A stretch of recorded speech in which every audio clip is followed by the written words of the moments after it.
Vai tev atmiņā vēl mazais kuģis neibāde, kas no Rīgas uz savu krastiem reiz bija satiksmē? Pēc gadsimtu mijām un ūdeni laists, tas spīdēja vējiem, tas bija jauns un skaists. Vai tu atceries vēl, kuģi neibādi Baltijas viļņus kašķēl? Vai tu atceries vēl, kuģi neibādi Baltijas viļņus kašķēl?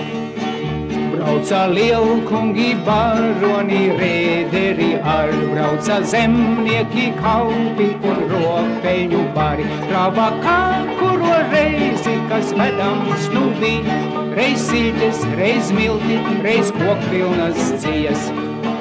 Ilgus gadus tas dienēja lietus vai sniegs, bija apkalpes lepnums un kapteiņa prieks. Cauri vedram tu vadīja zvaigznes, kas smirds, bija mājvieta tiem, kam pēc jūras augsts cirds.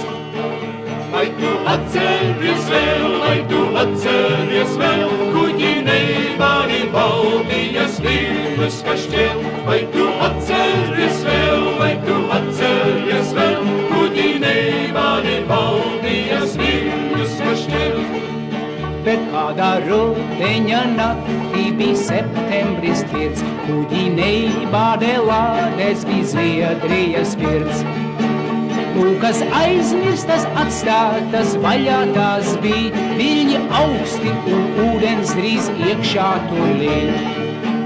Spēji sasvērās kuģis un sāka tas grimt, visur kliedzieni, panika nestāja rind. Nedaudz mirkļu ūdeņu dziļu tas ņemts, tikai retam šai naktī bija izglābties lemts.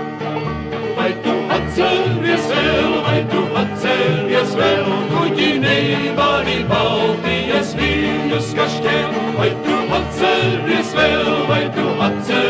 vēl, kuģi neibādi Baltijas viļņus kašķēl?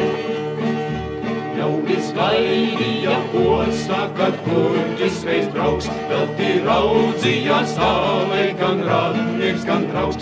Tikai pelēkie viļņi un vējš brāzieniem lika stāstam par neibādes likteniem. Tikai pelēkie viļņi un vējš brāzieniem lika stāstam